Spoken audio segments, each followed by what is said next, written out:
मुझे अपनी जिंदगी का कोई हीरो नहीं मिला, इसलिए मैं अपनी जिंदगी की हीरो खुद बन गई। यह कहना है पाकिस्तान की आयरन लेडी कही जाने वाली मुनीबा मजारी का। नमस्कार दोस्तों, मैं नरेंद्र कुमार आपके लिए एक छोटी सी कहानी लेकर उपस्थित हूँ। दोस्तों, मुनीबा मजारी का जन्म 3 मार्च 1987 को पाकिस्तान के बलूच रूढ़िवादी परिवार में हुआ। जब मुनीबा की आयु मात्र 18 साल थी तो मुनीबा के नए चाहने पर भी मुनीबा के पिता ने उसका विवाह कर दिया। विवाह के 2 वर्ष बाद ही मुनीबा अपने पति के साथ कार में कहीं जा रही थी। कार चलाते चलाते अचानक पति को नींद आ गई और एक बहुत भयंकर कार एक्सीडेंट हुआ, परंतु मुनीबा के पति कार का गेट खोलकर कूद गई और मुनीबा कार में फंसी रह गई। मुनीबा को लगभग 4 घंटे बाद स्थानीय लोगों ने बहुत मुश्किल से कार से बाहर निकाला। मुनीबा को जब कार से बाहर निकाला तो मुनीबा का शरीर जगह जगह से क्षतिग्रस्त हो चुका था।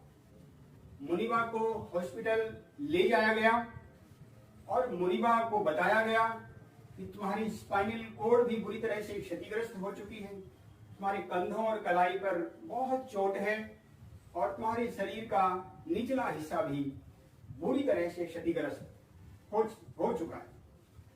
एक डॉक्टर ने तो यह बताया कि मैंने सुना है तुम बहुत अच्छी पेंटिंग करती हो, पेंटिंग तुम्हारी रुचि है, परंतु मुझे बहुत दुख के साथ कहना पड़ रहा है कि तुम इसके बाद कभी पेंटिंग नहीं कर पाओगे। एक दिन डॉक्टर ने कहा कि मुनीबा, रीढ़ की हड्डी बुरी तरह से क्षतिग्रस्त हो जाने के कारण तुम जिंदगी में कभी चल नहीं पाओगे, और क्योंकि तुम्हारे शरीर में बहुत सारे विकार आ गए हैं, बहुत सारे बुरे परिवर्तन आ गए हैं, इस कारण से तुम कभी मां नहीं बन सकोगे।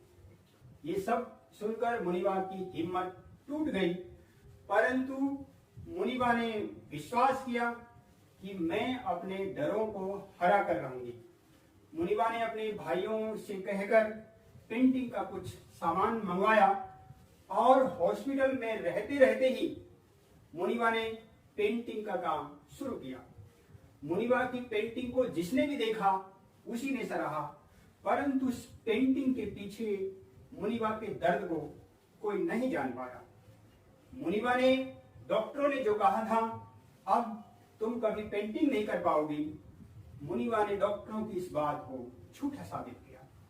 2.5 महीने बाद मुनीबा घर जाती है और घर जाते ही मुनीबा को एक दुखद समाचार और मिलता है कि मुनीबा के पति ने मुनीबा को तलाक दे दिया। मुनीबा इस आघात से उबरी भी नहीं थी कि मुनीबा के पिता भी इस दुख की घड़ी में मुनीबा का साथ छोड़कर चले गए। मुनीबा ने अपनी मां से पूछा, मां, मेरे साथ ये सब क्यों हो रहा है?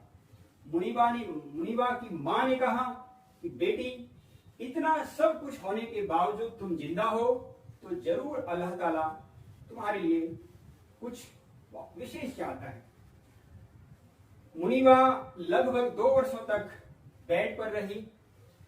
इसके बाद मुनीबा ने एक एक करके सब डरों को हराने का संकल्प लिया। मुनीबा ने 2 दिन के एक नवजात शिशु को गोद लिया। मुनीबा एक बहुत अच्छी मोटिवेशनल स्पीकर बनी।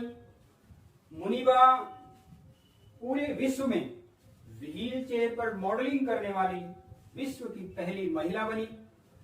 मुनीबा ने व्हील चेयर से ही पाकिस्तान के नेशनल टीवी की ओर से एंकरिंग की और मुनीबा व्हील चेयर पर बैठकर एंकरिंग करने वाली विश्व की पहली महिला बनी।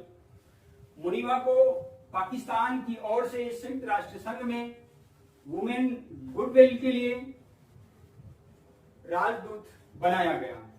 मुनीबा को जो भी काम मिला मुनीबा ने उसे बखूबी निभाया। मुनीबा एक बहुत अच्छी मोटिवेशनल स्पीकर है पाकिस्तान के घर घर में मुनीबा को जाना जाता है।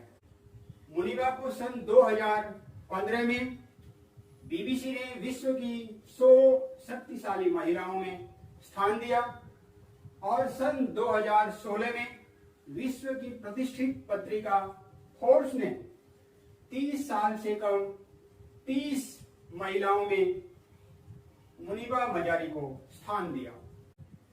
इस तरह विश्व जनमत ने मुनीबा मजारी की शख्सियत का लोहा माना है। आज वही मुनीबा जिसके ऊपर एक से एक बड़ा आघात अचानक आ पड़ा था, आज मुनीबा अनगिनत लोगों के लिए एक आदर्श बनी हुई है। मुनीबा ने कहा है कि मेरी जीवन की कहानी कैसे समाप्त होगी मैं नहीं जानती, परंतु मैं यह निश्चित रूप से जानती हूं कि मेरे जीवन की कहानी के पन्नों पर यह कहीं नहीं लिखा होगा कि मैंने हार मान ली है। दोस्तों, मुनीबा के जीवन से हम बहुत कुछ सीख सकते हैं।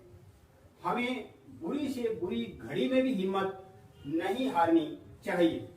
यदि हम बुरी से बुरी घड़ी में भी हिम्मत बनाकर रखते हैं तो हम अपने मकसद में जरूर कामयाब होते हैं। दोस्तों, मेरे द्वारा प्रस्तुत मुनीबा की यह कहानी आपको कैसे लगी कमेंट बॉक्स में लिखकर जरूर बताएं और इस कहानी को अधिकाधिक शेयर करें। और दोस्तों, यदि चैनल को सब्सक्राइब नहीं किया तो चैनल को सब्सक्राइब कर लें। कोरोना कोविड के सभी नियमों का पालन करें। दोस्तों, फिर एक नई कहानी के साथ आपसे मिलना होगा। तब तक के लिए नमस्कार। जय हिंद, जय भारत।